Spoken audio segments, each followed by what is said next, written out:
خلاص يا جدعان، الدوري المصري ما فيش ديربي اهلي وزمالك، خلاص انتهى.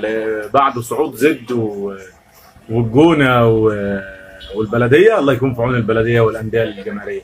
هيبقى في بقى ثلاث ديربيات بقى: ديربي الغلابه البلديه والغزل، وديربي الاغنياء بيراميدز وفيوتشر، وديربي عيله سويرس بقى الجونه وزد. انا مش عارف الاسماعيلي ده هيكمل ازاي، ولا اي فرقه تانيه هتكمل ازاي.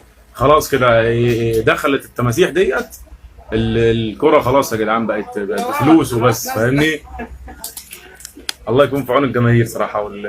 انا بس مبسوط يعني البلدية، بس مش عارف دي حاجة حلوة ولا حاجة وحشة للكرة المصرية. يا ريت لو انتوا ليكوا رأي غير رأيي تقولوا لي. انا شايف انها مش حاجة حلوة خالص اختفاء الفرق الجماهيرية في الدوري.